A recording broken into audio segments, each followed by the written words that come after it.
الحمد للہ رب العالمین، صلاۃ والسلام علی رسول النبی الکریم وعلی آلہ واصحابہ اجمعین۔ الحمد للہ الذی ہدانا لہذا وما کنا لنہتدی لولا ان ہدانا اللہ۔ رب اشرح لی صدری ویسر لی امری واحلل عقدۃ من لسانی یفقہوا قولی، آمین یا رب العالمین۔ سورہ یوسف کی آج ہم نے آیت نمبر 54 پڑھنی ہے۔ یہ اتنا اللہ رب العالمین نے جس طرح اس واقعے کو بیان کیا ہے، آپ ذرا غور کریں۔ جو آیتیں ہم نے پڑھی ہیں، کتنا حق اور کس نیچرل طریقے سے اور کس طرح اللہ رب العالمین اس کو ٹھیک ٹھیک بیان فرما رہے ہیں۔ کیوں؟ اللہ تعالیٰ کا ہر کام حق ہے، وہ حق ہی کرتے ہیں، وہ حق ہی کہتے ہیں۔ لہٰذا اللہ رب العالمین نے اب تک ہم نے دیکھا کہ یوسف علیہ السلام کی داستان جو ہے وہ بڑی ہی حسین ہے، اور کس طرح بھائیوں نے کنویں میں ڈالا، قافلے والوں نے اٹھا کے مصر میں بیچا، پھر وہ ایک ایسے گھر میں اللہ تعالیٰ نے پہنچا دیا کہ خریدنے والا شخص جو تھا وہ مصر کا بہت ہی اہم عہدیدار تھا حکومت کا۔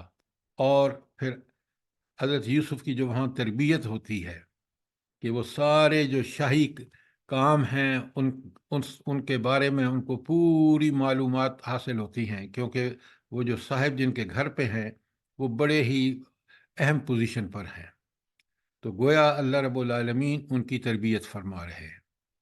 پھر وہیں آپ نے دیکھا کہ ان کے اوپر ایک اور آزمائش، اور وہ تھی جو ان خواتین کی طرف سے پیش آئی، اور اس کے بعد ان کو جیل، یعنی آپ اندازہ لگائیں کہ سارے جو حکمران طبقہ تھا اس کو یہی نظر آیا کہ بیویوں کو تو وہ کنٹرول نہیں کر سکتے، لہذا اس کا حل ان کو یہ سوجا کہ حضرت یوسف علیہ السلام کو جیل بھجوا دیں کچھ۔ اور جب انہوں نے جیل بھجوا دیا، آپ دیکھیں رب العالمین کس طرح اپنے خاص فضل و کرم سے ان کی سیرت، کردار، سب چیز کو، ایک طرف تو وہ انتہائی پاکیزہ انسان بنتے چلے جا رہے ہیں، اور دوسرا ان کو تیار کیا جا رہا ہے وہ جو اگلے آنے والا کام ہے بہت بڑا۔ تو رب اپنے کاموں پر غالب ہے، اور وہ بھائیوں نے کنویں میں نہ ڈالتے تو مصر کیسے پہنچتے؟ قافلے والے اٹھا کے دوڑتے اور وہاں بیچتے نہ تو کیسے پہنچتے؟ اس گھر میں کیسے پہنچتے؟ یہ ساری چیزیں جو ہیں، یہ رب العالمین جو ہیں وہ فیصلے اس کے ہیں۔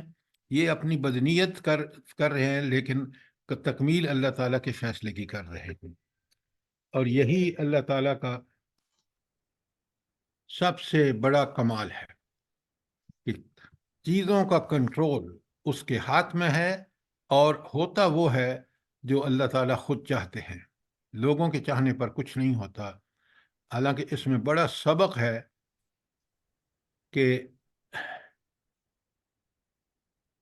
بڑا سبق ہے اس میں ہمارے لیے، اور کاش ہم اس سے ان چیزوں کو سمجھیں اور پھر اپنے معاملات کو اللہ کے سپرد کر کے ہم فوراً اللہ تعالیٰ کے حکم کی پابندی کریں، اپنی زندگیوں کو میں قرآن و سنت کے مطابق ڈھالیں، اور پھر دیکھیں کہ اللہ رب العالمین ہمارے ساتھ کیا رحمت کے معاملے کرتے ہیں۔ لیکن امت مسلمہ آج آپ دیکھ رہے ہیں کس قدر قرآن و سنت سے دور ہے، اور جب دور ہے تو پھر کس طرح یہ امت جو ہے وہ اللہ کی رحمتوں سے محروم ہے۔ لہٰذا اس وقت شدید ضرورت ہے کہ ہم اجتماعی توبہ کر کے اور پلٹیں اللہ رب العالمین کے دین کی طرف، جو سراسر رحمت ہے۔ اب ذرا آپ دیکھیں، جب آپ اوپر پڑھ چکے ہیں کہ حضرت یوسف علیہ السلام نے جیل سے باہر آنے کا انکار کر دیا، جیل سے باہر آنے کے لیے انکار کر دیا، اور شرط لگائی کہ پہلے وہ معاملہ سارٹ آؤٹ کریں، اس کی تحقیق کریں جو ان خواتین کے بارے میں تھا۔ وجہ یہ تھی کہ وہ تو اب ٹاپ لیول کے جو لوگ تھے ان کے ہر ایک کو پتہ تھا، حتیٰ کہ بادشاہ کو بھی پتہ تھا۔ تو یوسف علیہ الصلاۃ والسلام نے شرط رکھی کہ میں تو جیل سے باہر نہیں آؤں گا جب تک کہ آپ اس معاملے کو کی تحقیق نہیں کریں گے۔ پھر آپ یہ بھی پڑھ چکے ہیں کہ جب ان خواتین کو بلایا گیا تو انہوں نے تو بالکل صحیح ٹھیک اعتراف کیا کہ ہم یوسف کے بارے میں کہ ان میں کوئی برائی تھی، ہم نے کوئی برائی نہیں دیکھی۔ اس کے بعد جب اس کو بلایا گیا خاتون کو، عزیز مصر کی بیوی کو، تو اب اس کے لیے کوئی چارہ ہی نہیں تھا کیونکہ اس خواتین پہلے تو اس نے بھی اعتراف کر لیا۔ اب جب اعتراف ہو گیا تو اس کے بعد حضرت یوسف علیہ السلام بادشاہ سے ملتے ہیں، اور اس ملاقات میں کیا ہوتا ہے وہ آپ کو آیت 54 میں انشاءاللہ ہمیں پتہ چلے گا۔ بسم اللہ الرحمن الرحیم۔ وقال الملک ائتونی بہ، بادشاہ نے کہا کہ اسے یعنی یوسف علیہ السلام کو میرے پاس لے آؤ، استخلصہ لنفسی، تاکہ میں اس کو اپنے لیے مخصوص کر لوں، خاص اپنا یعنی ایڈوائزر بنا لوں۔ یہ تو اس کا ارادہ تھا نا، پھر آگے دیکھیں کیا ہوتا ہے۔ فلما کلمہ، جب اس نے حضرت موسیٰ سے بات چیت کی، گفتگو کی، قال، تو اس نے کہا انک الیوم لدینا مکین امین، اب آپ ہمارے ہاں بڑے قدر و منزلت والے ہیں اور آپ کی ایمانداری امانت پر پورا بھروسہ ہے۔ اب یہ ساری چیزیں جو بادشاہ کہہ رہا ہے یہ کس کے نتیجے میں کہہ رہا ہے بتائیں مجھے ذرا۔ دیکھیں نا، وہ اس سے کہتا ہے کہ آج کے بعد، اس بات چیت کے بعد جب ہوئی تو اس نے کہا کہ اب تو بادشاہ گویا گرویدہ ہو گیا، اور اس نے حضرت یوسف علیہ السلام کو پوری طرح ان کی جو صلاحیتیں تھیں، جو پاکیزگی تھی، اس کو سراہا۔ یہ کیسے پتہ چلا بادشاہ کو؟ سر ان عورتوں نے اپنے گناہ کا اقرار کر لیا تھا نا۔ نہیں، یہ صرف ایک سر بات نہیں ہے۔ یوسف علیہ السلام کے سیرت و کردار کے نتیجے میں ہاں، ان کی پاک دامنی سیرت اور بھی کردار جو کے انہوں نے علاوہ سر جی جو انہوں نے خواب کی تعبیر اور اس کی خواب تعویل کی جو بتائی انہوں نے تعبیریں بتائی تھی اس کی وجہ سے۔ اچھا، وہ ساری باتیں اس کو پہلے پتہ تھی۔ آیت کے اندر ایک لفظ ہے فلما کلمہ، جب اس بادشاہ نے بات چیت کی تو اس بات چیت کے اندازے میں جو پہلے اس کے سارے انفارمیشن مل چکی تھی، اس میٹنگ اور اس بات چیت کے بعد اس کو صحیح اندازہ ہو گیا کہ یوسف تو کمال کی چیز ہے۔ تو آیت کے اندر رہ کے غور کیا، فلما کلمہ، اسی کے فوراً بعد ہے قال انک الیوم لدینا مکین امین۔ تو یہ ساری سر چیزیں جی پہلے سے اس کو پتہ تھی۔ اصل بات یہ تھی جب اس نے گفتگو کی تو اس کو تو حیرت ہو گئی کہ یہ صرف وہی نہیں بلکہ اپنی گفتگو میں بھی اس کو بالکل اچھی طرح پتہ چل گیا کہ یوسف انتہائی دانش مند، صاحب حکمت، حقیقت پسند اور دور اندیشی جیسی خوبیاں جو ہیں ان میں بدرجہ اتم پائی جاتی ہیں۔ اب بات کلیئر ہے نہیں؟ جی سر۔ اچھا، اب حضرت یوسف سے کہتے ہیں آیت 55 میں، بسم اللہ الرحمن الرحیم، وہ کہتے ہیں قال اجعلنی علی خزائن الارض، یوسف علیہ السلام نے کہا ملک کے خزانے میرے سپرد کر دیجئے، انی حفیظ علیم، میں حفاظت کرنے والا بھی ہوں اور علم بھی رکھتا ہوں۔ اچھا، سب سے پہلے اب یہاں بہت اہم بات ہے جو آج کے دور میں آپ دیکھ رہے ہیں کہ مسلمان حکومتیں جس چیز سے خالی ہیں، یہ آپ لکھ لیں، آیت نساء کی 58 ہے، سورہ نساء کی آیت 58، وہاں اللہ تعالیٰ نے ایک اصول بتا دیا ہے، اور وہ کیا ہے؟ ان اللہ یامرکم، اللہ تعالیٰ تمہیں حکم دیتا ہے، یہ حکم کسی بندے کا نہیں ہے، خالق و مالک، علیم، قدیر، سمیع، بصیر، سب صلاحیتوں ٹاپ پہ. وہ حکم دے رہا ہے کیا؟ ان تود الامانات الی اہلہا، کہ اپنے عہدے، اپنی امانتیں کس کے حوالے کرو؟ جو اہل ہیں. نااہلوں کے حوالے کرو گے بالکل یہی حال ہوگا جو آج مسلمان ملکوں کا ہے اور بالخصوص پاکستان کا ہے.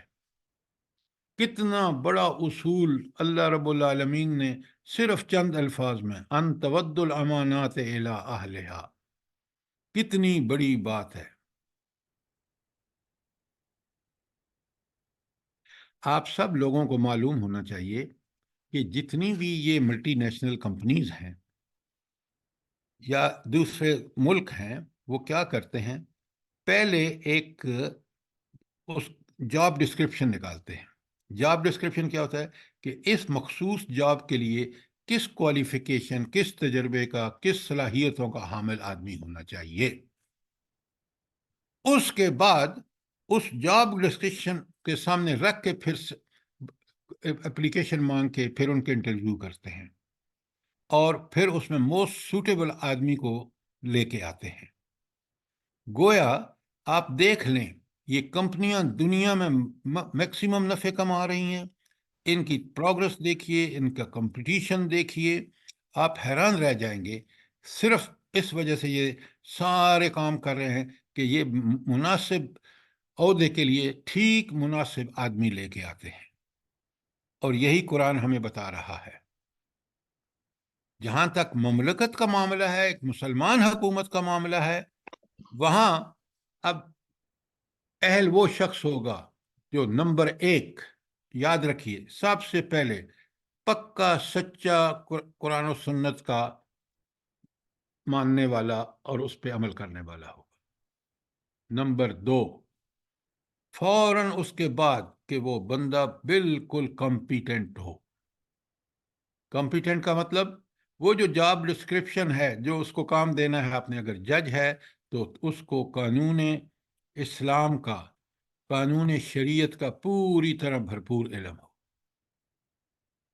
اگر وہ کسی مینجمنٹ پوزیشن آپ کو اس کو دے رہے ہیں تو اس کو پکا سچا مسلمان ہونے کے فوراً بعد نہایت ضروری ہے کہ وہ اس کی ساری معلومات، سارا علم اس کا ہو اور پھر وہ اپنے جاب ڈسکرپشن کے مطابق عمل کر سکے. یہ بڑی اہم بات ہے.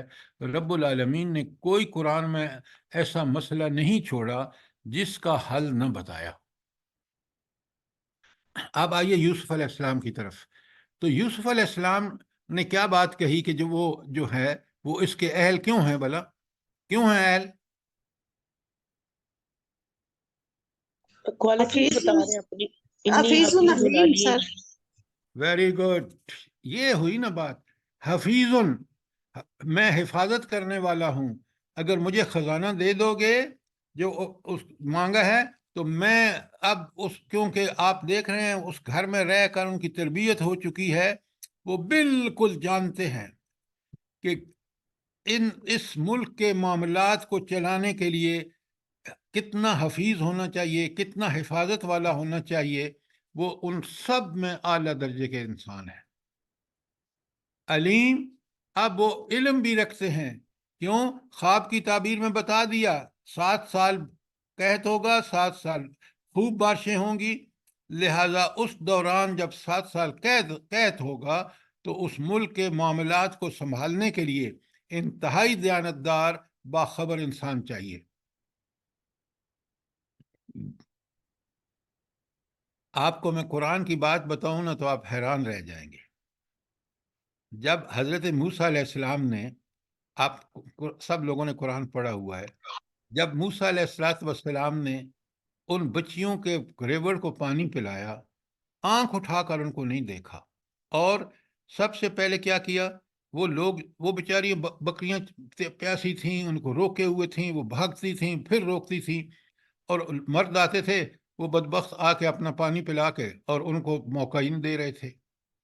حضرت موسیٰ علیہ السلام نے سب کو روکا، روک کے ان سے کہا لے آؤ، اور خود کنواں چلایا، پانی پلا دیا. وہ بچی اتنی زیرک تھی جو بکریوں کے ساتھ تھی، اس نے جا کے اپنے باپ سے کہا کہ اے ابو جان ان کو نوکر رکھ لیجئے. کیوں نوکر رکھ لیجئے؟ سر جی کبھی امین ان کی صفات آئی تھی. وہاں کبھی بھیڑیں چرانی تھی نا، بکریاں چرانی تھیں، تو اس کے لیے کبھی ہونا چاہیے. جاب جیسا ہوگا ویسا بندہ چاہیے. بندہ چاہیے ایم اے پاس، تاکہ پوری معلومات رکھتا ہو. میں اس پہ جاہل کو ریکروٹ کر لوں سیاسی دباؤ کے تحت آ کے. ملک کا ستیہ ناش ہوگا نہیں ہوگا جو ہو رہا ہے آپ کا. تو جب وہ کبھی امین کہتی ہیں تو وہاں سمجھیے وہاں طاقت والا شخص چاہیے جس نے دن بھر بکریوں کے پیچھے بھاگنا ہے. اور امین کہتی ہیں کہ یہ بالکل امانت دار ہے. اس کا مطلب ہے کہ وہ حضرت شعیب علیہ السلام کی بچی آج کے بڑے بڑے لوگوں سے جن کے پاس ڈگریاں ہیں ان سے زیادہ عقل مند اور دانش مند تھی. قرآن کو پڑھیں تو سمجھیں تو صحیح. وہ جو معاہدہ کرتے ہیں حضرت شعیب اور حضرت موسیٰ، ذرا اس کو پڑھیں. قرآن ہمیں جو بصیرت دیتا ہے، جو قرآن ہمیں انسان کی ویژن کو تیز کرتا ہے، کوئی اور کتاب دنیا کی نہیں کر سکتی. تو اسی لیے کہتے ہیں کہ کالا، حضرت یوسف نے کہا اجعلنی علی خزائن الارض. یہ جو سارے ذمہ داری ہے نا، یہ بیٹا اس میں رکھو، اس میں. تو وہ کہتے ہیں کہ مجھے وزیر خزانہ بنا دو. کیوں؟ میں حفیظ ہوں، اس کی حفاظت کرنا کا میں سارا عمل جانتا ہوں اور میں اس کو کر کے دکھاؤں گا. اور میں علیم ہوں، آنے والے حالات میں جو بھی آپ کو مشکلات ہوں گی ان کے بارے میں اللہ نے مجھے بصیرت دی ہے. میں علم بھی رکھتا ہوں اور اس علم سے ان مسائل کو حل بھی کروں گا. یہ ہے وہ بات جہاں چھوٹی سی آیت کو ایسے پڑھ کے نہ گزر جائیے کہ کوئی کام کرنے کے لیے جو صلاحیتیں درکار ہیں، مثلا یہاں اس خزانے کو چلانا اور ان مشکل 7 سالوں میں اس قوم کو آگے لے کے چلنا، ساتھ ان مسائل کے ساتھ کامیابی کے ساتھ، اس کا حفیظ بھی میں ہوں اور علیم بھی میں ہوں. اور ان میں جو آپ کے سارے حریم واری ہیں نا، ان میں میں اپنی طرف سے کہہ رہا ہوں، ان میں کوئی ایک بھی ایسا نہیں ہے. یہ عیاش اور فحاش لوگ جو ہوتے ہیں یہ قوموں کو تباہ و برباد کر دیتے ہیں. اور امین اور علیم جو لوگ ہوتے ہیں وہ اس قوموں کی ترقی کا باعث بنتے ہیں. آج مغرب بھی تباہ ہو رہا ہے، وجہ وہ جو حکمران ہیں وہ علیم اور حکیم نہیں ہیں. اگر وہ امین ہوتے تو جو بائیڈن کبھی بھی یہودیوں کے پیچھے کھڑا نہ ہوتا کہ جلا دو ان کو، فلسطینیوں کو. اور کوئی پرواہ نہیں کہ ہسپتال پہ اڑا رہے ہیں بیماروں کو، بچوں کو، عورتوں کو. جب ان کرتوتوں کا انجام وہی ہوتا ہے جو آپ آج دیکھ رہے ہیں.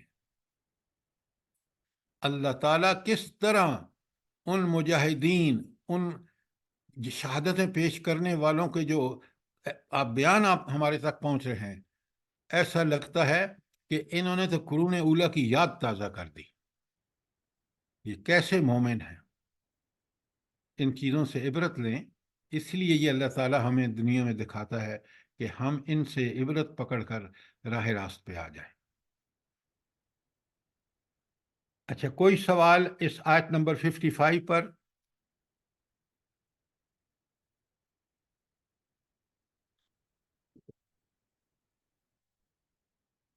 تو پورا آپ دیکھیں، پورا فلسفہ بیان ہو گیا ہے کہ قوموں کی ترقی جو ہے وہ دراصل ذمہ داران کے امانت اور اخلاق پر ڈیپینڈ کرتی ہے.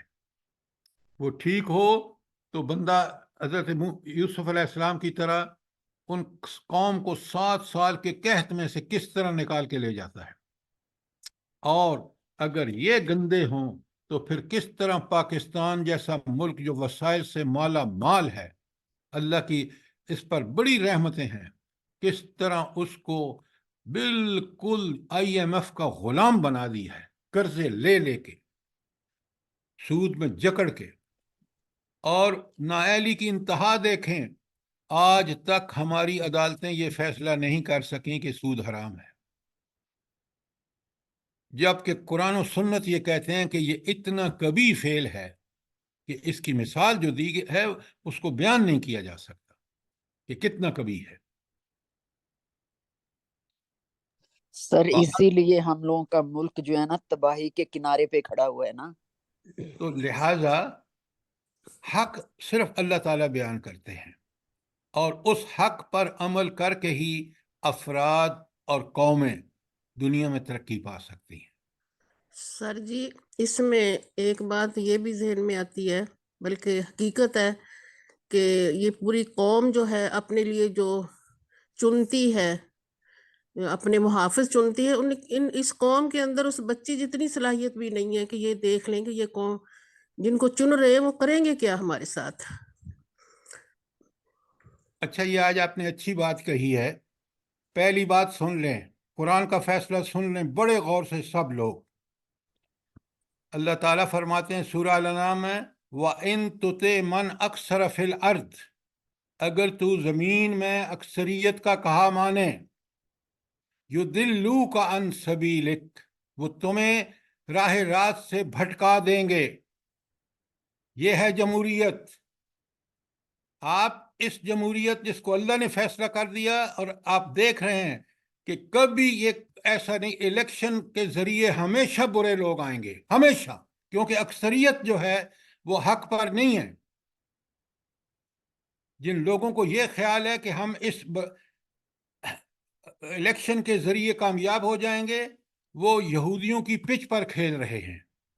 یہ یہودیوں نے جال بنایا جس میں لوگ کھیل رہے ہیں. اگر آپ چاہتے ہیں تو پھر آپ محمد رسول اللہ صلی اللہ علیہ وآلہ وسلم، جس کو اللہ رب العالمین نے ہمارے لیے نمونہ بنایا ہے، اس کے طریقے پہ چلو. آپ کافروں کے طریقے پہ چل کے، اور نتائج آپ کو عمر فاروق اور عثمان وہ ملیں گے، ابو بکر صدیق. کیا بات کر رہے ہیں آپ؟ اور آپ اسی میں الجھے ہوئے ہیں کہ یہ جی تو ووٹ دیکھ کے نہیں دیتے. اللہ نے تو پہلے روز بتا دیا ہے. ووٹوں سے اسلام اگر آتا تو مجھے بتائیں کس نبی نے ووٹ لی ہیں، مجھے بتائیں ذرا، ایک مثال قرآن سے دے دیں. سر جی بات یہ کو کام ہوگا مومن جو لوگ ہوں گے. مومن اپنی بات کو بصیرت سے سمجھتا ہے، وہ بصیرت جو اس کو قرآن و سنت دیتی ہے. اگر آپ کے پاس جواب ہے تو مجھے بتائیں تاکہ یہ بات کلیئر ہو جائے. اب چلتے ہیں آگے. سر پھر اس کو کلیئر آپ اس طرح کر دینا کہ یہ شرعی نظام ہو یا کس طرح یہ تبدیلی آ سکتی ہے. یہ سر پھر ووٹ کا نظام کیوں چلا، یہ بھی بتا دیں ذرا.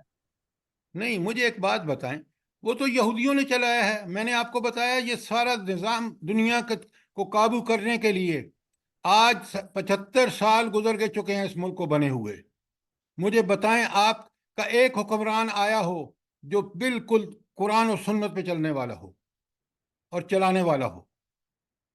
آپ نتائج نہیں دیکھ رہے.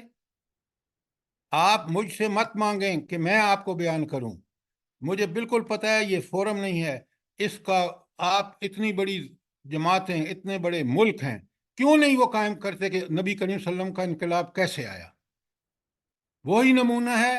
اس نمونے سے ہٹ کے ہر نمونہ تباہی اور بربادی ہے.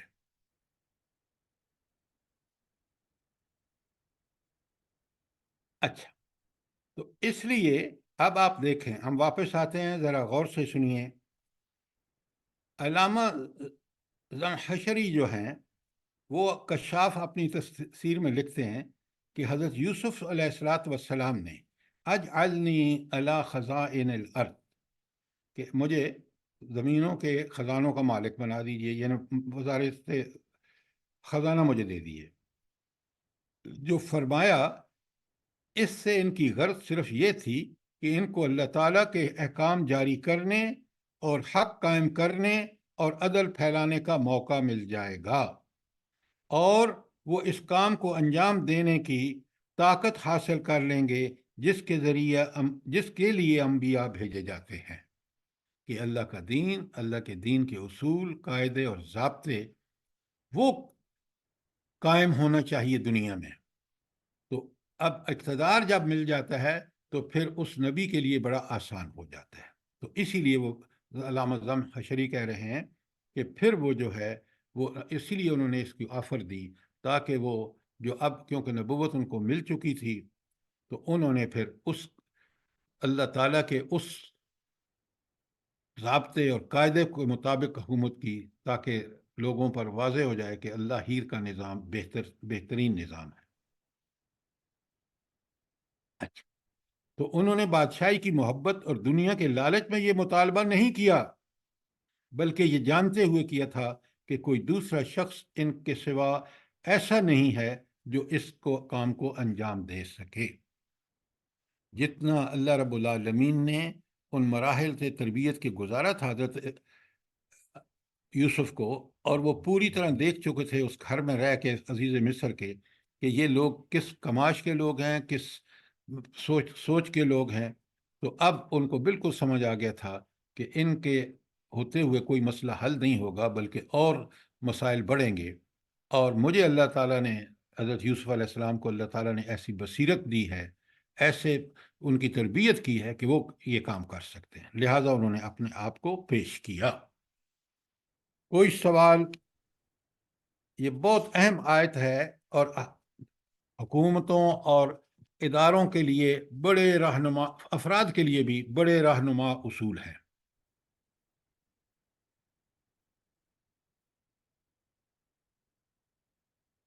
اچھا، ایک چیز اور، کیونکہ یہ بڑی اہم بات ہے، مولانا مودودی اپنے تفہیم القرآن میں لکھتے ہیں اس جلیل القدر پیغمبر کو بھی خدمت کفر کی گہرائی میں خدمت کفر کی گہرائی کو جان چکے تھے، جس کی زندگی دراصل انہیں یہ سبق دے رہی تھی کہ اگر ملک میں ایک اور صرف ایک مرد مومن بھی خالص اسلامی اخلاق، بڑے غور سے سنیے، ایمانی فراست اور حکمت کا حامل ہو تو وہ تنہا مجرد اپنے اخلاق اور اپنی حکمت کے زور سے اسلامی انقلاب برپا کر سکتا ہے، اور یہ کہ مومن کی اخلاقی طاقت بشرطے کہ وہ اس کا استعمال جانتا ہو، اسے استعمال کرنے کا ارادہ بھی رکھتا ہو، فوج اور اسلحہ اور سر و سامان کے بغیر بھی ملک فتح کر سکتی ہے، سلطنتوں کو مسخر کر لیتی ہے۔ کیا چیز؟ وہ مومن کی فہم و فراست، وہ اس کا جذبہ، وہ اس کا عزم جو حضرت یوسف میں تھا۔ آپ دیکھ لیں مصریوں کے ساری مادی قوتیں فیل ہو چکی تھی، اور پھر اس مرد مومن نے کس طرح اس مملکت کو ان مسائل کو حل کیا جو ان سے کبھی حل نہیں ہو سکتے تھے۔ کوئی فحاش عیاش حکومت ملک کے مسائل حل کرنے کی بجائے اس کو اور بگاڑتی ہے۔ یہ آپ دیکھ لیں، موجودہ دور آپ کے سامنے ہے، موجودہ مسلمانوں کی پوری امت آپ کے سامنے۔ آگے چلتے ہیں، اگر کوئی سوال ہے تو پوچھیں، ورنہ آیت 56 اللہ تعالیٰ فرماتے ہیں کذالک مکننا لیوسف فی الارض، اللہ رب العالمین ہم نے اسی طرح مصر کی سرزمین میں یوسف کے لیے اقتدار کی راہ ہموار کی۔ کیا مطلب ہے اس کا؟ کیا پیاری بات ہے کہ یہ سارا کچھ کس کے حکم پر ہوا؟ وہ جو دنیا پوری کو مینیج کر رہا ہے، جو مدبر کائنات ہے، اس کا یہ فیصلہ تھا، اور اس نے اس طرح یوسف علیہ السلام کو ان سارے مراحل سے گزار کر اور اس اعلیٰ مقام جو وزارت خزانہ، بلکہ بادشاہ تو پھر کہتے ہیں کہ جو چاہے کر، تو یہ سب کا کس کے حکم سے ہوا؟ ایک اللہ کے حکم سے۔ آج کے ظالم یہ نہیں جانتے کہ ہم نے ہر عمل کا حساب اللہ کو دینا ہے، اور ہمارے ظلم سے وہ نتائج ہرگز اخذ نہیں ہوں گے جو ہم چاہتے ہیں، نتائج وہ اخذ ہوں گے جو رب چاہتا ہے۔ یہ ہے وہ ایمان، یہ ہے وہ توکل۔ اگر یہ نہ ہو تو انسان پھر شیطان سے بھی بڑھ جاتا ہے۔ وَكَذَلِكَ مَكَّنَّا لِيُوسُفَ فِي الْأَرْضِ، اور اسی طرح ہم نے یوسف علیہ السلام کے لیے اقتدار کی راہ ہموار کی۔ يَتَبَوَّأُ مِنْهَا حَيْثُ يَشَاءُ، وہ بالکل مختار تھے کہ جہاں چاہیں اپنی جگہ بنائے، یعنی اقتدار بھی ٹوٹل ان کے پاس تھا، جو چاہتے تھے وہ کرتے تھے۔ لیکن کیوں؟ کہ ان کی چاہت جو تھی وہ اللہ کی چاہت کے تابع تھی، اس لیے نتائج لاجواب نکلے۔ جب انسان اپنی چاہت کو اللہ کے تابع نہیں کرتا، وہ شیطان کے تابع ہوتا ہے، وہ اپنے نفس امارہ کے تابع ہوتا ہے، پھر دنیا کے لیے بھی مسائل اور خود اپنے لیے بھی مسائل گھڑتا ہے۔ اللہ تعالیٰ فرماتے ہیں یصیب برحمتنا من نشاء، سبحان اللہ، ہم اپنی رحمت سے جس کو چاہتے ہیں نوازتے ہیں۔ سر یصیبو نہیں ہے، نصیبو۔ سوری نصیب، ہاں، ہم جسے چاہتے ہیں اپنی رحمت سے نوازتے ہیں۔ جزاک اللہ۔ تو اس کا مطلب یہ ہے کہ یہ تو سب کام اللہ تعالیٰ کی چاہت کے مطابق ہو رہا ہے۔ اور پورا سورہ یوسف دیکھ لیں، پورا دیکھ لیں، نہ بھائیوں کی چاہت کسی کام آئی، نہ اس خاتون کی، نہ قافلے والوں کی۔ کس کی چاہت غالب رہی؟ اللہ رب العالمین کی، کہ وہ پہنچانا چاہتے تھے یوسف کو اس مقام پر، اور یہ سارے اس کا سبب بنے۔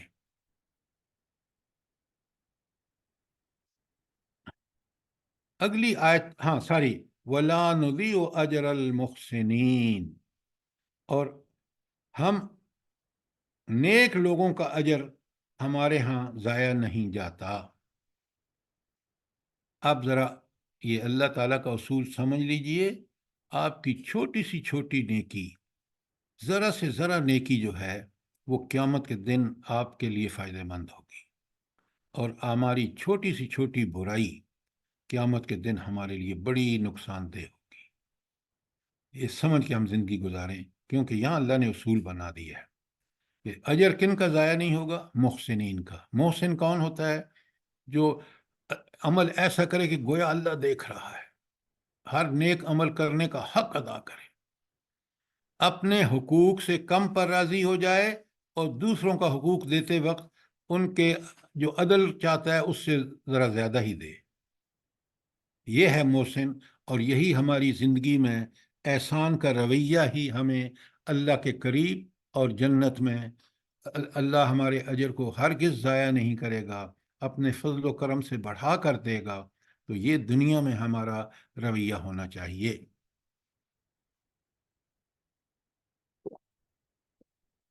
کوئی سوال آیت 56 کے بارے میں؟ السلام علیکم وعلیکم السلام جی ورحمۃ یہ نا کہ اللہ تعالیٰ نے حضرت یوسف علیہ السلام کو کیسی عقل اور دانش دی کہ بغیر ووٹوں کے اقتدار میں آ گئے۔ ابھی آپ بات کر رہے تھے نا، تو اس کا دیکھیں جواب اگلی آیت میں مل گیا کہ اللہ ہمیں بس نیک کام کرنے چاہیے، ہو اللہ کو راضی رکھتے ہوئے حق کام کرے۔ دیکھیں بغیر ووٹوں کے وہ آ جائے، ہم لوگ آج تو مر رہے ہوتے ہیں کہ ووٹ دے دیں، اس کو دیں اس کو دیں۔ ہمیں کیا سیدھا راستہ رکھیں، کس راستے پہ ہم چلیں، ہم کس طرح لوگوں سے کہتے ہیں ووٹ کے علاوہ کوئی راستہ ہے ہی نہیں۔ ابھی آپ کہہ رہے ہیں کہ اللہ تعالیٰ نے بغیر ووٹوں کے ان کو پہنچا دیا، ہاں اور آپ کہہ رہے جی ہیں جی یہ تو آپ خود ہی کہہ رہے ہیں کہ ووٹوں کے علاوہ کوئی چارہ نہیں ہے۔ میں آپ جی کی اب کس اسی بات میں کو مانوں؟ جی بتائیں، ہاں جی بتائیں مجھے کہ وہ دیکھو بغیر اس کے اقتدار ووٹوں کے اقتدار میں آ گئے نا اپنی عقل و دانش سے، لیکن آج کے حکومت میں آج کے لوگوں کے لیے جو ووٹ مانگنا ہے طریقہ ہے، یہ تو سارے غلط ہو گئے۔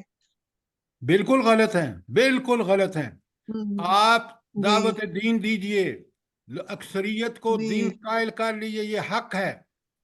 دعوت کے دین کا جی کام چھوڑ کے آپ ووٹوں کے پیچھے پڑیں گے، ووٹ کبھی، میں نے آپ کو بتا دیا، قرآن کا فیصلہ بتا دیا آج بھی آپ دیکھ لیں، بڑے غور سے سنیں، امریکہ میں جتنی جی حکومتیں آتی ہیں وہ ساری کی ساری یہودیوں کا پیچھے پیسہ ہوتا ہے، اور پھر وہ یہودی گردی دنیا میں اس کے لیے بالکل کام کرتی ہے۔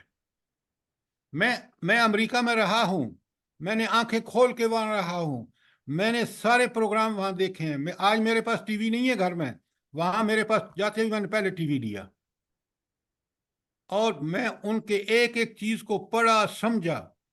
ووٹوں کے بارے میں یہ جو ہے نا، اگر آپ کو تفصیل میں موقع نہیں ہے، کبھی کہیں گے تو میں آپ کو سارے سامنے رکھ دوں گا چیزیں۔ لہذا اس وقت جو بات میں آپ سے کہہ رہا ہوں، میں بڑا اسٹرانچ بلیور ہوں حضور نبی کریم صلی اللہ علیہ وآلہ وسلم کی طرز زندگی کا۔ اس سے ہٹی ہوئی کوئی زندگی وہ گمراہی ہے۔ سر جی کسی وقت یہ آپ ہمیں سمجھا دیں، کیونکہ اس وقت تو یہ موقع آ رہے ہیں نا، تو ہم تو اس میں الجھے ہوئے ہیں، ظاہر کوششیں کر رہے ہیں، تو میں آپ آپ کسی سے وقت ایک گزارش کرتا ہوں، آپ ایک گروپ لے کے، آپ پہلے بھی الفوظ آ چکے ہیں، آئیں، میں آپ کے سامنے ساری پریزنٹیشن دوں گا، اور اس لیے کہ میرے سامنے بالکل کلیئر راستہ ہے قرآن و سنت کا۔ اس کو میں چھوڑ کے اور میں پڑھ جاؤں ان جاہل اور جنہوں نے ووٹ مجھے دینا ہی نہیں ہے، تو میں تو پہلے ان کی جہالت کو دور کروں، ان کو اس بات کو سمجھاؤں کہ دنیا کیا ہے، آخرت کیا ہے، ہمارا دنیا میں حکومت کیا کر سکتی ہے۔ یہ تو سارے کے سارے ان پولیس والے چاہیے ان کو جن کے ساتھ تعلق یہ بدماشیاں کر سکیں۔ آپ کیا بات کرتے ہیں؟ تو آپ کو ظاہر اگر سر جی یہ بات سمجھنی چاہیے ہمیں، اور ظاہر ہم 5 سال بعد اپنی ساری صلاحیتیں، قوتیں، جو کچھ پیسہ جوڑا ہوتا ہے ہر چیز لگاتے ہیں، تھوڑی سی محنتیں تو نہیں کرتے، ہر چیز لگائی جاتی ہے، اس کے باوجود قوم کا حال دیکھ لیں۔ جب غلط راستے پہ لگائیں گے تو غلط ہی نتیجہ نکلے گا۔ میں نے آپ سے گزارش کی ہے، آپ وہ لوگ جو اس بارے میں کوئی رکھتے ہیں ان کو سمجھنا ہے، میں حاضر ہوں، لیکن طریقہ یہ نہیں ہے کہ ہم اس پہ یہ درس قرآن میں ان چیزوں کو ڈسکس کریں۔ قرآن کے جو حوالے آتے ہیں میں آپ کے سامنے ان چیزوں کو بیان کر دیتا ہوں، لیکن اگر تفصیل چاہیے تو پھر اس کا وہ کی طریقہ ہے۔ ٹھیک ہے سر جی، سوچتے ہیں اس کے بارے میں، پھر مشورہ کرتے ہیں۔ ضرور مشورہ کریں، میرے طرف سے آپ کو دعوت ہے۔ اب آئیے آیت 57 میں، بڑی کمال کی بات ہے۔ اللہ تعالیٰ فرماتے ہیں وَالْأَجْرُ الْآخِرَةُ خَيْرٌ لِلَّذِينَ، یہ آخرت کا جو اجر ہے نا، یہ جو انعامات اور احسانات ہیں اللہ تعالیٰ کے، یہی اجر ہے آخرت کا۔ وہ کس کے لیے ہے؟ لِلَّذِينَ، ان لوگوں کے لیے ہے، نمبر 1 آمنو، وہ ایمان لائیں۔ اب ایمان جو ہے، یہاں دیکھیں دو چیزیں اللہ نے کہا ہے کہ آخرت کے اجر کے مستحق کون ہوں گے؟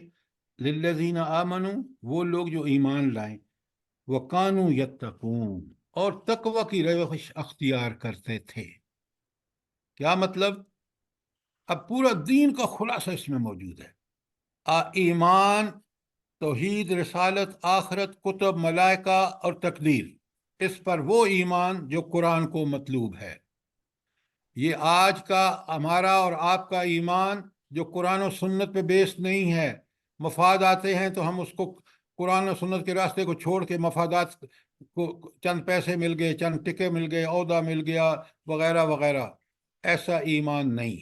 آمنو، پکا سچا ایمان، وکانو یتقون، اور دنیا میں ہمیشہ تقوی کیا ہے؟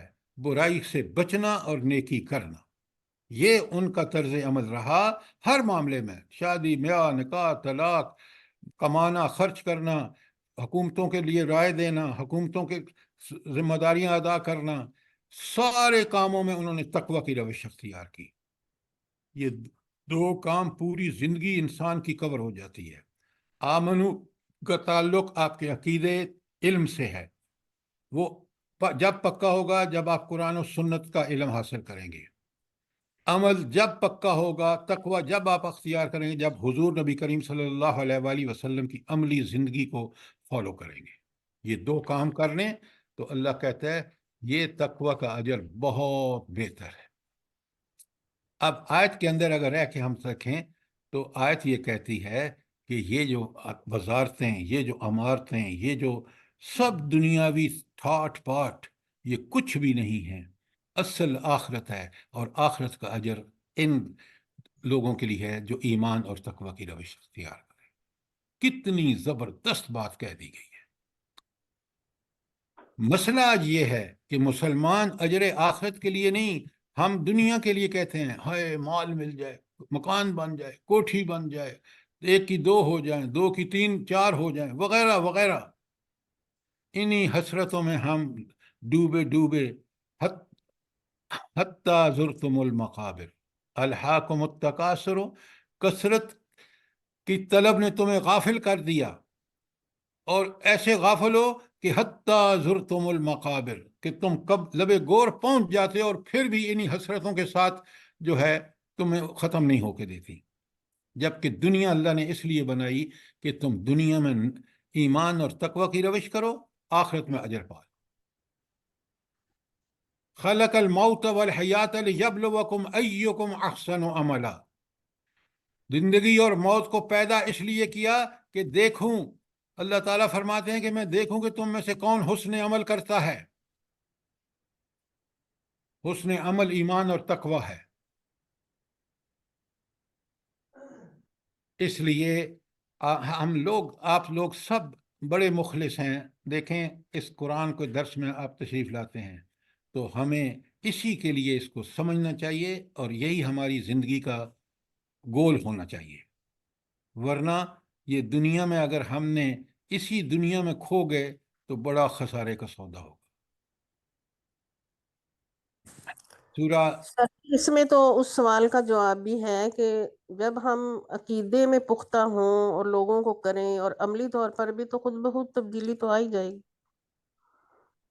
تو وہ ہم کیوں نہیں کرتے؟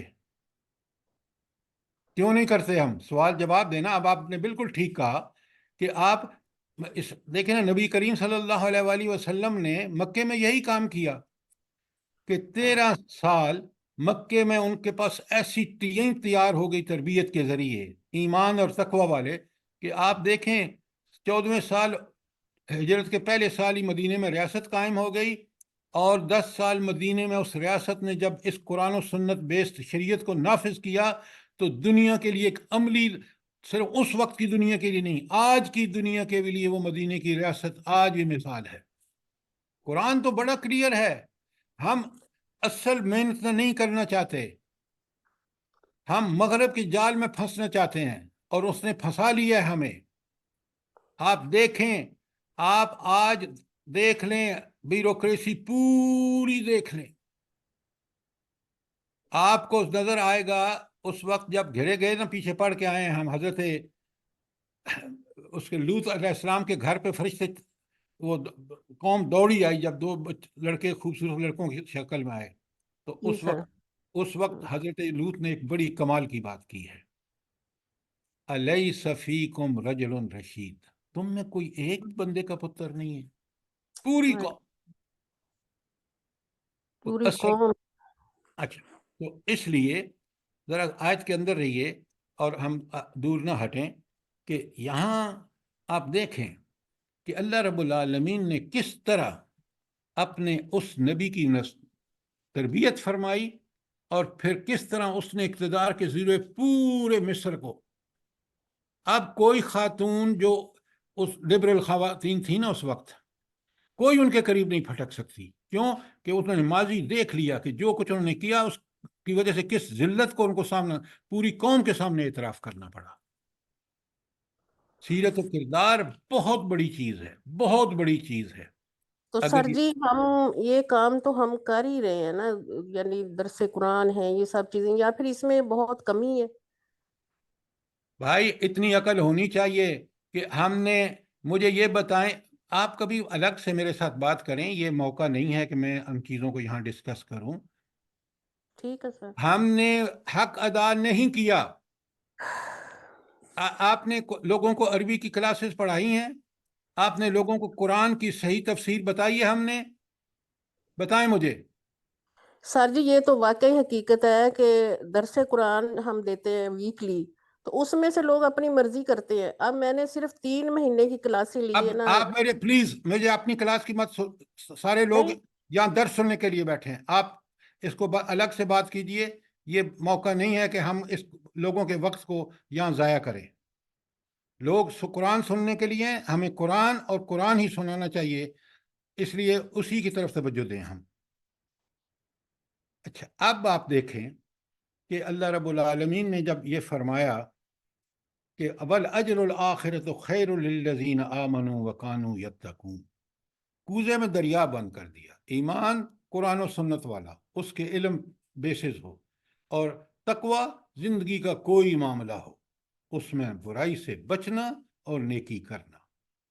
میرے لیے تقوی کے مدارج اور ہیں، اور ایک حکمران کے لیے مدارج اور ہیں. حکمران حضرت عمر کہتے ہیں، راوی ہیں رضی اللہ تعالیٰ عنہ، حضور فرماتے ہیں کہ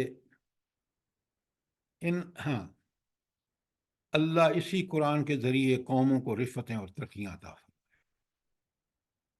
زمانہ گواہ ہے نبی کریم صلی اللہ علیہ وسلم کا، خلفائے راشدین کا. وَيَدْعُ بِهِ آخرین، اور اسی قرآن سے قومیں ذلت اور پستی کو، اس کو چھوڑ کر ذلت اور پستی سے دوچار ہوں گی. آج پورا عالم اسلام آپ کے سامنے ہے. ذلت اور پستی کی ایک ہی وجہ ہے کہ قرآن و سنت کو چھوڑا گیا. اچھا، اب آپ کو یہ بات سمجھ آ گئی ہوگی کہ یہ کتنی بڑی اہم بات دو الفاظ میں، آمنوا وکانوا یتقون، میں اللہ تعالیٰ کی کتاب اور اللہ تعالیٰ کے فرامین کتنے برحق اور کتنے لاجواب ہیں. اب دیکھیں کیا ہوتا ہے. آیت نمبر 58، وَجَاءَ إِخْوَةُ يُوسُفَ قَدْ دَخَلُوا عَلَيْهِ، یوسف علیہ السلام کے بھائی مصر آئے اور ان کے ہاں حاضر ہوئے. اب آپ کو پتہ ہے زمانہ قحط کا شروع ہو چکا ہے، دانے مل نہیں رہے، گندم کھانے کو مل نہیں رہی. تو یوسف علیہ السلام نے وہ جو تدبیر بتائی تھی کہ بھائی 7 سال جو ہے، جو خوب بارشیں ہوں گی، خوب فصلیں ہوں گی، صرف اتنے دانے نکالو اس سے، گندم سے یا اناج سے جو تمہاری ضرورت ہے، باقی اس کے اندر رہنے دو تاکہ کیڑا بھی نہ لگے، سیف اینڈ ساؤنڈ بھی رہیں. اب اس کا انتظام ان کے ذمے ہے. انہوں نے مصر میں ایک مرکزی ادارہ قائم کر دیا ہے، اور وہاں لوگ آ کے اپنا رجسٹر کراتے ہیں، اور پھر وہ ان کو ان کے خاندان کے تعداد کے اعتبار سے غلہ ایشو ہو جاتا ہے. اب یہ بھائی بھی وہاں سے چلے فلسطین سے اور آگے مصر. وَجَاءَ إِخْوَةُ یوسف، اور یوسف کے بھائی مصر آئے، قَدْ دَخَلُوا عَلَيْهِ، اور اس کے پاس حاضر ہوئے. فَعَرَفَهُمْ، لہذا یوسف علیہ السلام نے ان کو پہچان لیا. وَهُمْ لَهُ مُنْكِرُونَ، اور وہ اس سے ناآشنا تھے. ذرا اس منظر کو سامنے تو رکھیں کہ بھائیوں نے کنویں میں پھینکا تھا اور وہ سوچ رہے تھے مرا گیا ہوگا، کہیں مر کھپ گیا ہوگا، یا تو کنویں میں مر گیا ہوگا، یا کوئی اٹھا کے لے گیا ہوگا، پتہ نہیں کہاں بیچا ہوگا، کس ذلت میں. ان کو اس سے غرض نہیں تھی، لیکن ان کا خیال یہی تھا. تو وَهُمْ لَهُ مُنْكِرُونَ، اور وہ اس سے ناآشنا تھے. حضرت یوسف نے پہچان لیا کہ یہ میرے بھائی ہیں، وہ جو 10 ستیلے بھائی تھے. اب دیکھیں نا، یوسف کے بھائیوں کو ان کو نہ پہچاننا یہ بالکل عین قیاس کے مطابق ہے کہ جو انہوں نے حرکت کی تھی اس میں تو ان کے وہم و گمان میں بھی نہیں تھا کہ یہ جو آج وزیر خزانہ یہاں بیٹھا ہے یہ وہی یوسف ہے جس کو ہم نے بچپن میں کنویں میں پھینکا تھا. اب دیکھیں ذرا یہاں، اب اس کو سامنے رکھیں، حالات کے اندر رہیں نا وہاں. یوسف علیہ السلام نے پہچان لیا کہ یہ میرے بھائی ہیں. اب وہ کیا کرتے ہیں کہ وَلَمَّا جَهَزَهُمْ بِجَهَازِهِمْ، جب ان کا سامان تیار کر دیا. کیا مطلب؟ وہ جو گندم وندم ان کو دینی تھی وہ سب تیار کرا کے، اور پھر یہ تیار ہو گیا. قال، تو یوسف علیہ السلام نے کہا ایتونی بأخ لکم من ابیکم، تم اپنے بھائی سے اجازت لے کے اپنے باپ سے اجازت لے کے اپنے بھائی کو لے کے آنا۔ اب یہاں بالکل ہم سمجھ سکتے ہیں کہ ظاہر ہے غلہ تو ملتا تھا گھر کے افراد کے نمبر پر، تعداد پر، تو انہوں نے پوچھا ہوگا، انہوں نے بتایا ہوگا کہ ہمارا ایک اور بھائی ہے، انہیں یہ بھی بتایا ہوگا کہ ہمارا باپ اس کو ہمارے ساتھ نہیں بھیجا، چھوٹا ہے یا چھوٹا تو نہیں ہے وغیرہ۔ تو انہوں نے یوسف علیہ السلام نے کہا کہ آئندہ تم اگر بھائی کو نہیں لے کے آؤ گے تمہیں غلہ نہیں ملے گا۔ الا ترون، کیا تم دیکھتے نہیں ہو، غور نہیں کرتے ہو، انی اوفی الکیلا، کہ میں پورا پورا غلہ دیتا ہوں، وانا خیر المنزلین، اور میں مہمانی کرنے والوں میں سے میں بھی بہترین مہمان نواز ہوں۔ یعنی غلہ بھی دیتا ہوں تو پورا بھر کے دیتا ہوں، کوئی ڈنڈی نہیں مارتا۔ اور پھر میں نے جس طرح حضرت یوسف نے ان کی بڑی تواضع کی نا، اب دیکھیں وہ اس پوزیشن پہ تھے کہ اسی وقت ان کو جیل بھیج دیتے اس کرتوت کی وجہ سے، لیکن دیکھیں یہ ہے سیرت، یہ ہے کردار، یہ ہے عفو درگزر۔ ان کی خوب خاطرداری کی، پورا پورا غلہ دیا، اور ان سے کہا کہ تم جو ہے دیکھ رہے ہو یہ ساری چیزیں جو میں تمہارے ساتھ کر رہا ہوں، مہمان نوازی دیکھ لو، تمہیں غلہ کی مقدار دینا دیکھ لو، لہٰذا اب تم نے کیا کرنا ہے۔ آگے کہتے ہیں، اگر کوئی سوال ہے تو پوچھیں آیت 59 میں۔ سر جی یہ جو یہ انہوں نے کہا کہ بھائی کو لے کر آنا، تو یہ وہ راشن کارڈ کا سسٹم تھا کہ کارڈز بنتے تھے، جیسے ہمارے ہاں بھی ایک دفعہ ایسا ہوا تھا بہت پہلے؟ اچھا، سسٹم وہی تھا، یہ کارڈ وارڈ جو تھے نا، اب تھوڑا سا زمانہ ایسا ہے کہ کارڈ بن جاتے ہیں، ورنہ طریقہ بالکل وہی تھا کہ جتنے گھر کے افراد ہوں گے اسی کے حساب سے غلہ ملے گا۔ اور کیونکہ بھائی انہوں نے پوچھا ہوگا تو انہوں نے بتایا ہوگا کہ بھائی ہمارا ایک اور بھائی بھی ہے جو یہاں نہیں آ سکا، اور ابو نے اس کو نہیں آنے دیا، تو لہٰذا یوسف علیہ السلام نے ان سے جو حسن سلوک کیا، اور اس کے بعد اب اگلی آیت میں آپ کو بات کلیئر ہو جائے گی۔ پھر آیت 60 میں کہتے ہیں فَإِن سر لَمْ ان کے حسن سلوک بہت ہی نائس ادھر بتایا گیا ہے، سبحان اللہ۔ نہیں، میں نے جو آیت میں کمی کی بتانے میں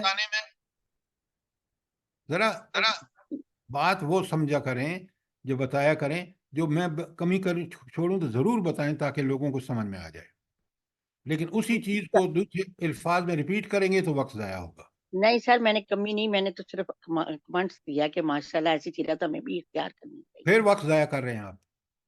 دیکھیں نا، مہربانی کر کے ہم اس 1 گھنٹے کو ٹھیک ٹھیک یوٹیلائز کریں۔ اب آگے بات بالکل کلیئر ہو جائے گی۔ آیت 6 میں فرماتے ہیں فَإِن لَمْ تَأْتُونِی، اگر تم اپنے بھائی کو میرے پاس نہیں لاؤ گے، فَإِن لَمْ تَأْتُونِی بِهِ ضمیر اس کے بھائی کی طرف ہے، فَلَا كَيْلَ لَكُمْ، پھر تمہارے لیے کوئی غلہ نہیں ہے، اندی میرے پاس، بھائی کو نہیں لاؤ گے تو میرے پاس تمہارے لیے کوئی غلہ نہیں، فَلَا تَقْرَبُونِی، پھر میرے قریب بھی نہ پھٹکنا۔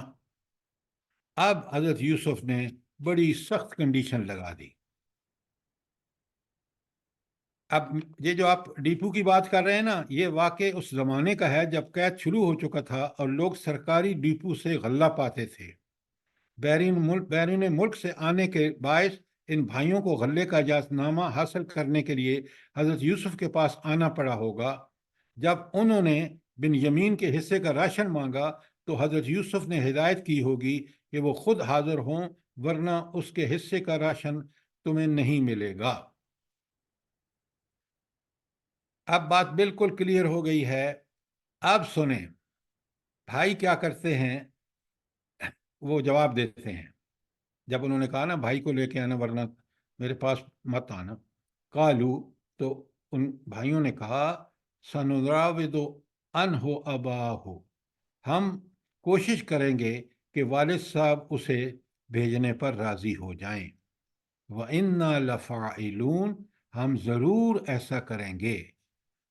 فاعلون کے ساتھ جو لام لگا ہے وہ تاکید کا ہے کہ ہم ضرور کوشش کریں گے کہ آئندہ اپنے بھائی کو بھی لائیں۔ اب ذرا آپ اسلام آباد میں یہ پاش ایریز میں رہتے ہیں، غریب ملک ہو، قید پڑ چکا ہو، تو غلہ کتنا اہم ہوتا ہے اس کا آپ کو اندازہ نہیں۔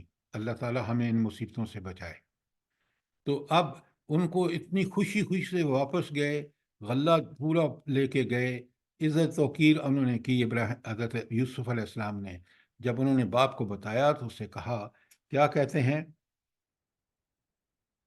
ہاں، حضرت یوسف علیہ السلام نے ایک اور احسان کیا ان پر، آیت 62 میں دیکھیں، وقال لفتيانه وقال لفتيانه اجعلوا بضاعتهم في رحالهم۔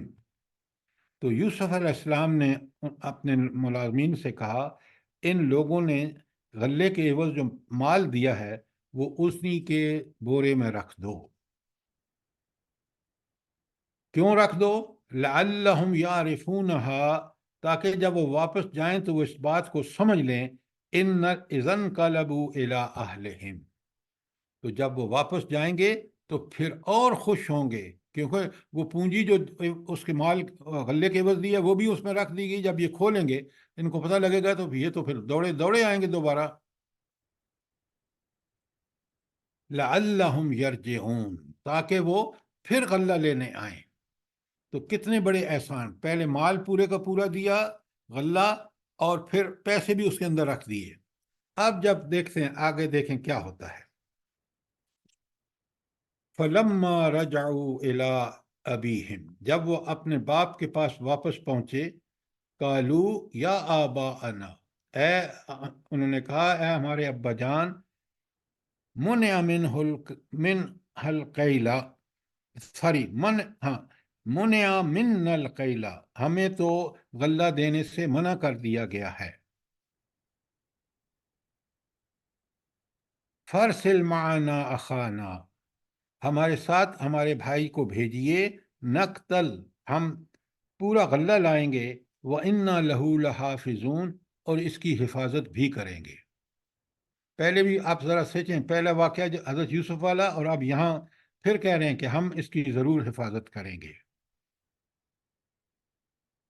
تو یعنی مطلب کیا تھا کہ غلہ لانے میں جو ان کو کامیابی ہوئی، اور جس طرح سفر ان کا بڑے آرام سے گزرا، اور وہاں ان کی عزت اور احترام اور مہمانی کی گئی، اور تو جو جب گھر پہنچے تو پھر انہوں نے مال کھولا ہوگا تو سامان بھی مل گیا، تو اب تو انہوں نے کہا کہ ہمیں ضرور واپس جانا چاہیے۔ اس قحط کے دوران اگر ہمیں ایڈیشنل غلہ مل جائے تو انہوں نے کہا کہ ہم ابو جان اجازت دے دیجئے، ہمارے بھائی کو ہمارے ساتھ بھیج دیجئے، ہم اس کی حفاظت کریں گے۔ اچھا، اب سنیں باپ کیا جواب، حضرت یعقوب کیا جواب دیتے ہیں بیٹوں کو۔ قال، حضرت یعقوب نے کہا، حل آمنکم علیہ، کیا میں اس کے معاملے میں تم پر بھروسہ کروں، الا کما آمنتم علی اخیہ من قبل، اسی طرح بھروسہ کروں جس طرح میں اس سے پہلے اس کے بھائی کے بارے میں تمہارے اوپر کر چکا ہوں بھروسہ۔ یعنی جو کچھ تم نے، میں کیوں بھروسہ کروں، جو کچھ تم نے یوسف علیہ السلام کے ساتھ کیا ہے وہ اس کے ساتھ کیا نہیں کرو گے؟ فاللہ خیر حافظا، اللہ اکبر۔ حضرت یعقوب کہتے ہیں بے شک اللہ تعالیٰ بہترین حفاظت کرنے والا ہے۔ یہ ہے مومن کا طرز عمل۔ اور کیوں بہترین حفاظت؟ ہوا ارحم الراحمین، وہ رحم کرنے والوں پر رحم کرتا ہے۔ لہذا باپ نے پھر ان سے ایک بات کی جو اس وقت یوسف علیہ السلام کو لے جاتے وقت کی تھی، تاکہ یہ لوگ جو ہیں، تو اب دیکھیں یمین جو تھے بھائی حضرت یوسف کے، وہ بہت بڑے ہو چکے تھے، ان کی شادی، ان کے بیٹے اور ان کے پوتے بھی تھے، 38 سال ان کی عمر تھی، مگر ان کا سوتیلا بھائی تھا جس کو وہ پسند نہیں کرتے تھے۔ جس طرح یوسف کو، اسی طرح یہ بھی ان کا سوتیلا بھائی تھا تو اس کو بھی پسند۔ اس وقت کے حالات کہ ان کے ساتھ انہیں بیرون ملک بھیجنا، یعنی مصر بھیجنا، تو اور جب کہ یہ 10 کا جتھا ہے، تو یہ تھی وہ فکر کہ ان کے ساتھ میں کیسے بھیجوں، یہ تو پہلے یوسف کے ساتھ کر چکے ہیں، اور کہیں یہ بنیامین کے ساتھ بھی یہ کام نہ کریں۔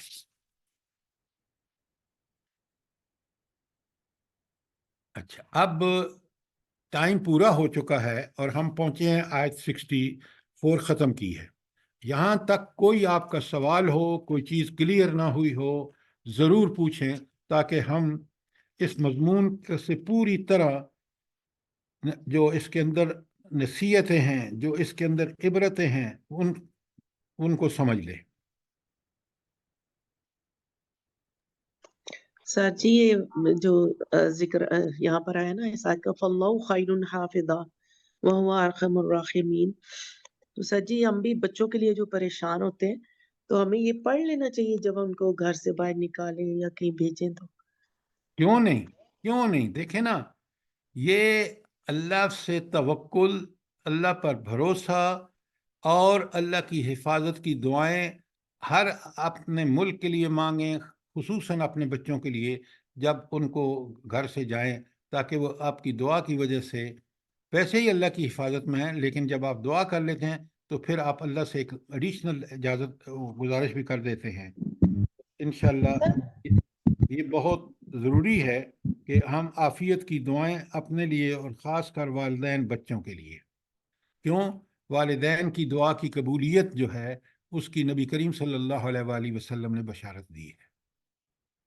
سر ارحم الراحمین کو پھر سے کر دیں ذرا۔ ہاں، ارحم الراحمین۔ اب سنیے ذرا بات، بہت اچھی سوال کیا آپ نے۔ دنیا میں آپ کو اور مجھے اللہ رب العالمین نے کچھ سہولیات دی ہیں۔ مثلا آپ کا ایک ڈرائیور ہے، آپ کے گھر میں کام کرنے والی ہے، تو آپ کا ان کے ساتھ رویہ کیا ہونا چاہیے بلا؟ رحم کا ہونا چاہیے، نہیں کرنا ہونا چاہیے؟ بالکل ارحم الراحمین سر۔ تو اب آپ نے رحم کیا اپنے کس پر؟ نوکر پر، خادمہ پر، ڈرائیور پر، غریب پر، تو یہ آپ رحم کر رہے ہیں۔ کیوں؟ اللہ تعالیٰ نے آپ کو وسعتیں، سرائے، فضائل دیے ہیں، لیکن وہ ارحم الراحمین ہے۔ یہ اس کی رحمت کا نتیجہ ہے، اس ارحم جو سب سے زیادہ رحم کرنے والا ہے، کہ اس نے آپ کو یہ سب کچھ وسائل دے دیے ہیں، تو اس لیے وہ ارحم الراحمین ہے۔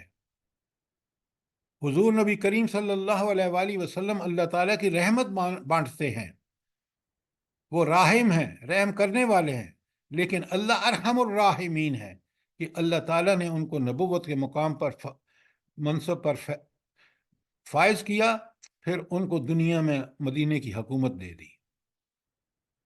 وہ دنیا پر رحم کرتے ہیں، اللہ تعالیٰ ان پر رحم کرتا ہے۔ اب بات سمجھ آ گئی آپ کو ارحم الراحمین کی؟ جی سر۔ اور سر جی ایک سوال ہے کہ 7-8 سال پہلے نا ایک یوزار سی فلم چلی تھی، اب بھی ہے وہ، تو اس وقت میرے بچے دیکھتے تھے تو میں بھی ان کے ساتھ دیکھا کرتی تھی، تو اس میں ان کو بتایا کرتی تھی کہ یہ قرآن سے ہے اور یہ اسرائیلی روایات سے ہیں نا، یہ چیزیں سمجھانے کے لیے۔ تو اس طرح وہ فلم ساری میں نے دیکھی، تو اس میں جو طریقہ کار تھے وہ سارے تھے۔ تو سوال یہ بھی ہے کہ پھر بعد میں پتہ چلا کہ اس طرح نہیں دیکھنی چاہیے نا، جس میں انبیاء کو اس طرح لایا جاتا ہے، تو اس بارے میں آپ کا کیا خیال ہے؟ میں تو فلم دیکھتا ہی نہیں ہوں، کیوں؟ میرے لیے قرآن اور سنت کافی ہیں۔ کیا ان میں وہ چیزیں بہترین انداز میں بیان نہیں کی گئیں؟